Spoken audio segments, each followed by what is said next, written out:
नाम सत्साहेब। गीता जी का अध्याय 10 और श्लोक नंबर 2 है। कह रहे हैं कि मेरे प्रकट होने को न तो देवता जान सकते हैं और न महर्षि। तो हमें यह जानना होगा कि हम प्रकट यानी ईश्वर को कैसे जान सकते हैं। जो श्री कृष्ण जी कह रहे हैं कि मेरे प्रकट होने को न तो देवता जानते हैं और न महर्षि, क्योंकि मैं सब प्रकार से देवताओं का और महर्षियों का आदि हूँ। तो इसमें देखना होगा, यानी श्री कृष्ण जी ने जो कहा कि मैं बोल रहा हूँ या मैं कह रहा हूँ या मुझे सुनो, तो वह एक तरफ तो श्री कृष्ण जी ने कहा कि शरीर नश्वर है और शरीर की पूजा नहीं करनी चाहिए। इससे पहले के अध्याय में 4-5 में कहा कि हमें देवताओं की पूजा नहीं करनी है, क्योंकि देवताओं का शरीर होता है। आज से पहले उन्होंने शरीर धारण किया था, लेकिन मुक्ति न होने के कारण वह देवलोक को गए हैं। तो एक तरफ तो उन्होंने कहा कि शरीर की पूजा नहीं करनी है, दूसरी शरीर यानी शरीर का विनाश होता है, नाशवान है।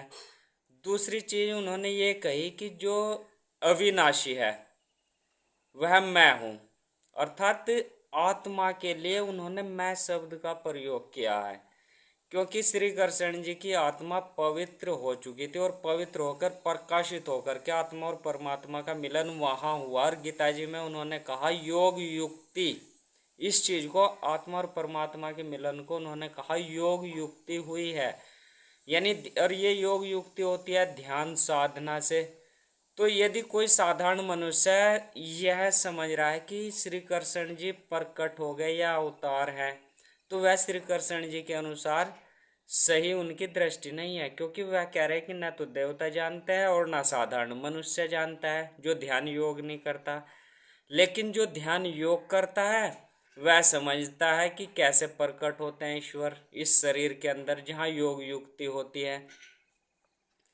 तो जब देवता भी नहीं जानते तो साधारण मनुष्य कैसे जान सकता है। यानी देखिए, जो साधारण मनुष्य होता है वह देवताओं की पूजा करता है, देवताओं को सर्वोपरि मानता है। लेकिन श्री कृष्ण जी कह रहे हैं कि देवता भी मुझे नहीं जान सकते, क्योंकि देवताओं का शरीर ही नहीं है इस समय, वह तो देवलोक को गए हैं। और एक कहावत है कि देवता भी त्रस्त है मनुष्य शरीर पाने को। तो श्री कृष्ण जी यह बताना चाह रहे हैं, समझाना चाह रहे हैं कि हम जो है इस मानव शरीर के द्वारा आत्मा और परमात्मा के मिलन करके उसको अपने आत्मा को पवित्र करके प्रकट कर सकते हैं, जो कि अनहद रूप से होता है, अनहद नाद रूप से होता है, नाद ब्रह्म रूप से होता है, शब्द धुन रूप से होता है। और इससे भी एक अगली अवस्था होती है प्रकाशित अवस्था। तो इसमें अन्य श्लोक हैं, अध्याय 11 का 52, 53, 54 भी है। कह रहे कि मेरा यह है जो चतुर्भुज रूप जो है श्री कृष्ण जी ने अर्जुन को दिखाया है, यानी अंदर से प्रकाशित रूप जिसका कोई एक विशेष भुजा नहीं है, वो चारों ओर फैला हुआ है। यानी जब तो उन्होंने कहा चतुर्भुज रूप, उसकी कोई एक भुजा नहीं है, एक दिशा नहीं है, कोई आकार नहीं है उस प्रकाश का, वह चारों ओर फैल गया है। और वह धुन भी जो होती है, जो आवाज होती है, उसकी भी कोई एक दिशा नहीं होती है, वह चारों ओर फैलती है, इसलिए वह चतुर्भुज रूप है। तो मेरा यह चतुर्भुज रूप तुमने देखा है, इसके दर्शन अत्यंत ही दुर्लभ होते हैं। यदि दुर्लभ ना होते तो श्री कृष्ण जी को तो पूरे महाभारत के युद्ध के समय जितने भी वहाँ सारथी थे या अन्य युद्ध लड़ने वाले थे, योद्धा थे, वह सभी लोग देख लेते। लेकिन क्या कह रहे हैं कि इसके दर्शन दुर्लभ होते हैं, इसे योगी पुरुष ही देखता है। तो श्री कृष्ण जी ने शक्तिपात करके अर्जुन को वह दृष्टि दी है, और अर्जुन ने उस रूप को महसूस किया है, उस चतुर्भुज रूप को महसूस किया, उस प्रकाशित रूप को महसूस किया है, उस शब्द धुन रूप को महसूस किया है। एक कहावत संत श्रोमणी रविदास जी के विषय में भी आती है कि उनसे कुछ कबीरदास जी आए थे उनके पास में, तो उन्होंने कबीरदास जी को अमृत दिया, यानी जल पीने के लिए दिया है, लेकिन वह कठौती में से भर करके दिया है। तो कबीरदास जी ने वह गिरा दिया, तो वह कपड़ों पर गिर गया, और वह कपड़े खराब होने के कारण कमाली को दे दिए धुलने के लिए। कमाली से वह दाग छूट नहीं रहा था, तो वह दाग उन्होंने चूस करके छुटाने की कोशिश की, तो कमाली के वह यानी कपाट खुल गए, यानी ये वो जो आत्मदृष्टि थी, जो सम्यक दृष्टि थी, वह कमाली को आ गई। तो यानी इस दर्शन के श्री कृष्ण जी कह रहे यह तो अत्यंत दुर्लभ है, और दुर्लभ न होते तो महाभारत के युद्ध के समय जितने भी व्यक्ति थे वह सभी लोग देखते। देवता भी इस रूप को देखने के लिए नित्य लालायित रहते हैं, यानी इस अनहद नाद रूप से, इस सर्वद प्रकाश रूप से, या करोड़ों सूर्य से भी ज्यादा तेज प्रकाश को देवता भी तरसते हैं, क्योंकि उन्हें पता है कि मनुष्य शरीर धारण करके ही यह सब योग युक्ति हो सकती है, आत्मा और परमात्मा में मिलन हो सकता है। तो तभी तो कहा देवता भी तरसते हैं मनुष्य शरीर पाने को, वह मौज मस्ती करने के लिए नहीं तरसते, सुख भोग करने के लिए नहीं तरस रहे हैं। वह यह उनके विचार यह है कि हम उस मौके को चूक गए हैं जब हमारा शरीर था, इसलिए वह योग युक्ति करने के लिए तरस रहे हैं। 52 53 में भी कहा, जिस प्रकार तुमने मुझे देखा है इस प्रकार चतुर्भुज रूप वाला मैं न तो वेदों से, न तप से, न दान से, और न यज्ञ करने से ही देखा जा सकता हूँ। देखिए हम लोगों का कितना अच्छा मार्गदर्शन करना चाहते हैं श्री कृष्ण जी, कि जो लोग वेदों का पाठ करने मात्र से ही, और आजकल तो इस गीता का पाठ करने मात्र से ही समझ रहे हैं कि हम तो ईश्वर को प्राप्त हो जाएंगे या उसके दर्शन कर लेंगे। तो साफ शब्दों में श्री कृष्ण जी 11वें अध्याय का 53वां श्लोक है, कह रहे हैं कि न तो मैं इस चतुर्भुज रूप से, नाद ब्रह्म रूप से, करोड़ों सूर्य से भी तेज प्रकाश रूप से जो चारों ओर फैला हुआ है, न तो मैं वेदों के पढ़ने व अध्ययन करने से, मात्र अध्ययन करने से, जो वेदों में युक्ति लिखी है, योग युक्ति की लिखी है, ध्यान करने की लिखी है, उसके द्वारा देखा जा सकता है। लेकिन यदि कोई व्यक्ति कहे कि हम वेद अध्ययन से, गीता के अध्ययन से इस तरह के रूप को देख सकते हैं, तो असंभव श्री कृष्ण जी ने मना कर दिया है। लेकिन हाँ, वेदों से, गीता जी से पढ़ने से हमें संगति मिल सकती है, एक तरीका विधि हमें यहाँ से मिल सकती है, तब हम उसका दर्शन कर सकते हैं। तो न तो मैं वेदों से, और न तप करने से, या संन्यास करने से, या घर छोड़ने से है, ना तो दान करने से, ना यज्ञ करने से मैं मिल सकता हूँ। यानी उसको इस तरह का, जो वेद पढ़ने मात्र से, गीता पढ़ने मात्र से, कथा करने मात्र से, तप करने मात्र से, संन्यास लेने मात्र से, दान करने मात्र से और यज्ञ करने मात्र से ही समझता है कि मैं ईश्वर को प्राप्त हो जाऊंगा या दर्शन कर लूंगा, असंभव। तो यही 11वें अध्याय के 54वां श्लोक है, परंतु है शत्रुतावन अर्जुन, इस प्रकार चतुर्भुज रूप में केवल अनन्य भक्ति से ही तत्व से जानने वाले योगी को और साक यानी देखने में तथा प्रवेश करने में शक्य हूँ। यानी कह रहे हैं कि मुझे कौन दे सकता है, जो अनन्य भक्त है, जिसका मन किसी एक सेकंड के लिए भी खाली ना हो, उसके नाम के जाप करने में, उसके नाम के मंत्र जाप करने में ही लगा हुआ हो, पूर्ण रूप से सैचुरेटेड हो, किसी दुनियादारी की कोई व्यवस्था ही ना रही हो, इच्छा ही ना रही हो, यानी उसका अनन्य भक्त हो उस मालिक का, तो वही इस चतुर्भुज रूप को इसने अपने ही शरीर के अंदर देख सकता है और जान सकता है। फिर अध्याय 10 के तीसरे श्लोक में कहा है,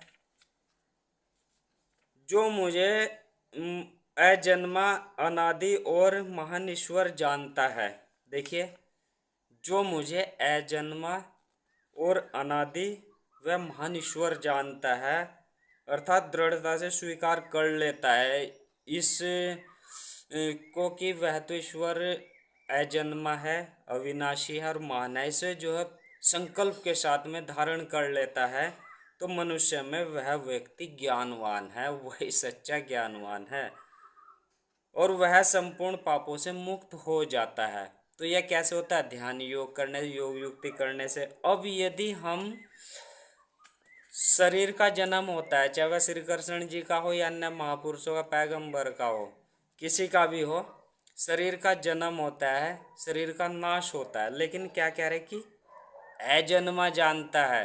अजन्मा कौन है? उस शरीर श्री कृष्ण जी के शरीर के अंदर आत्मा होती है। आत्मा प्रकाशित हुई, आत्मा प्रकाशित होकर के परमात्मा में मिल गई है। तभी तो कुछ साधक कहते हैं अहम ब्रह्म अस्मि, यानी मैं ब्रह्म के समान हो गया हूँ। क्योंकि और यह भाव साधक का इसलिए भी होना चाहिए क्योंकि जब हमारा यह भाव लगातार बना रहेगा कि हम सब के अंदर एक परमात्मा का एक अंश है आत्मा रूप से, और वह आत्मा उसमें मिल सकती है, मिल जाती है ध्यान योग करके, तो हम उसी के समान है। और तो यह जो भाव है, यह जो अंतिम समय होता है शरीर छोड़ने के समय, यही भाव हो तो उस आत्मा को मुक्ति मिलती है और वही आत्मा परमात्मा में मिल जाती है।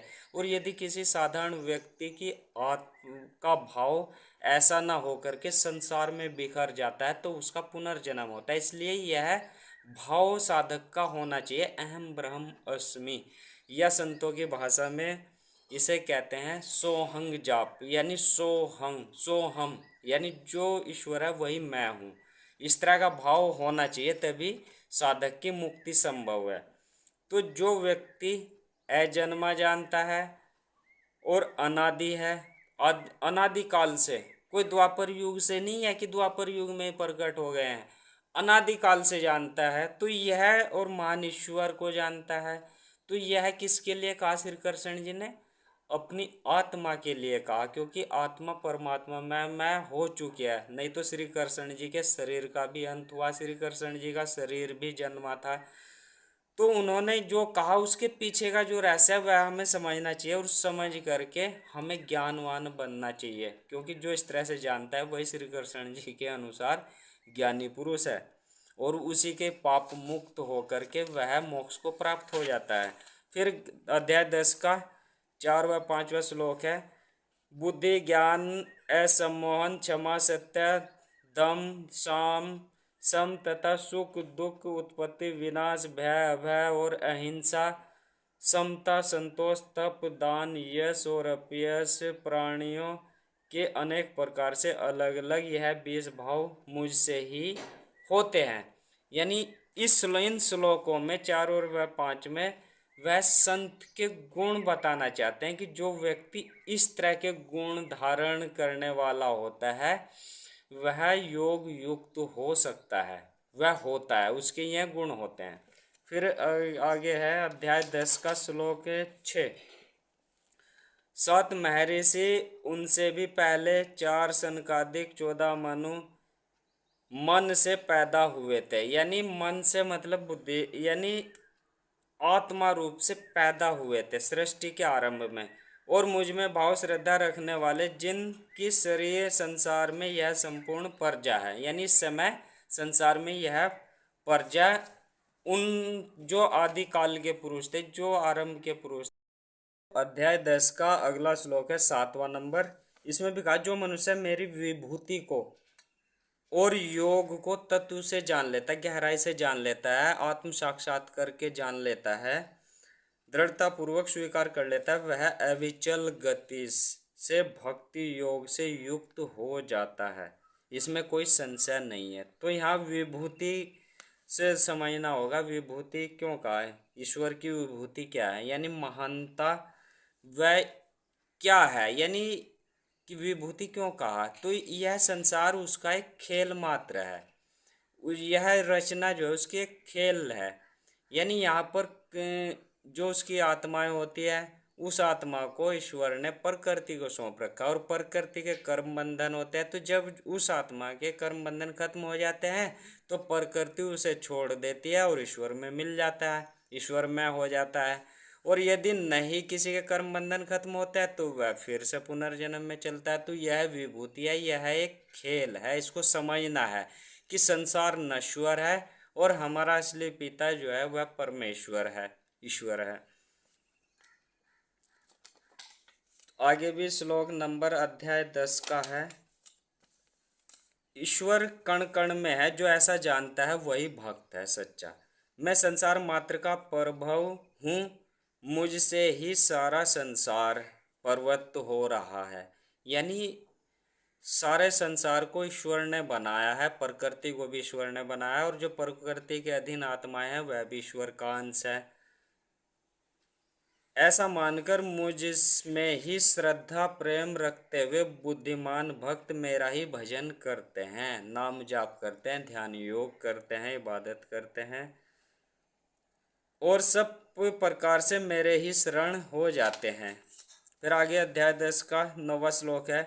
मुझ में चित्त वाले, मुझ में प्राणों का अर्पण करने वाले, आपस में सत्संग करके गुण प्रभाव आदि को जानते हुए और उनका कथन करते हुए, वंदन करते हुए, नाम जाप करते हुए नित्य निरंतर संतुष्ट रहते हैं ध्यान योग करके, तो और मुझ में ही प्रेम करते हैं। यानी ध्यान योगी जहाँ ध्यान योग होता है वह ईश्वर में प्रेम करता है, अंदर से ही मिला हुआ होता है। तो मुझ में चित्त वाले यानी मन से, चित्त जो है ईश्वर में हो गया हो, तो यह कब होता है? जब हम ध्यान योग के साथ में नाम जाप करते हैं। मुझ में प्राणों का अर्पण करने वाले, यानी प्राणों की क्रिया से यहाँ होता है ध्यान योग, क्योंकि ध्यान योग में आती जाती श्वास का अर्पण होता है, वह उनका क्रिया यज्ञ होता है एक तरह से। तो मुझ में प्राणों का अर्पण करने वाले आपस में यानी अच्छी संगति में रहते हुए